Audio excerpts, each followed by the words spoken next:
polling for a modern-day president, an incumbent president, and yet you saw a feeble mental acuity lacking in the president of the United States just today. So this is a horrible day. It's a disastrous day for Joe Biden. It's a winning day for Donald Trump. And the Supreme Court case is likely to have multiple liberal justices that side with the conservative justices in this case, siding for the Constitution. So you think that the court here is going to rule and overturn the Supreme Court in Colorado's decision? Absolutely. And you heard questions, whether it was from Justice Elena Kagan, you heard multiple questions from the liberal justices who are likely, I believe this could be a 9-0, an 8-1, or a 7-2 case. So the next thing that the Supreme Court could potentially take up is the question of Donald Trump's argument, his assertion of presidential immunity. If you trust the Supreme Court's decision on the 14th Amendment, will you accept what they decide on presidential immunity as well? Well, certainly I will have something to say when the court makes that decision, but I already have put out a public statement.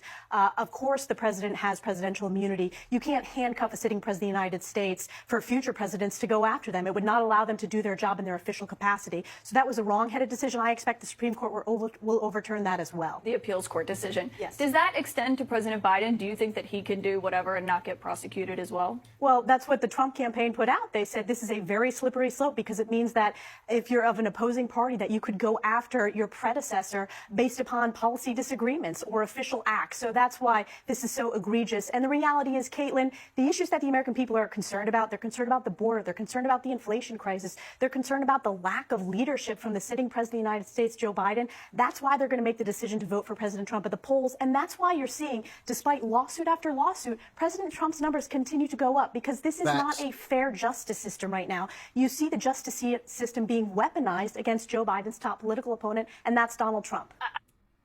Facts, right? And as much as, I think Democrats, are strategic and plan out a lot of these different moves, I don't think they could have planned for this to happen.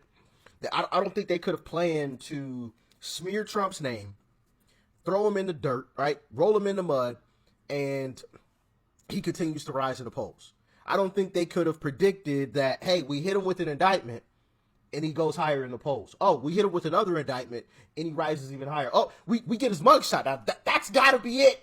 We got a mugshot of this guy and he goes even higher in the polls. Like, I'm sure they could not have predicted that. And so now they're panicking. What do we do? What do we do? This guy has literally told us, right?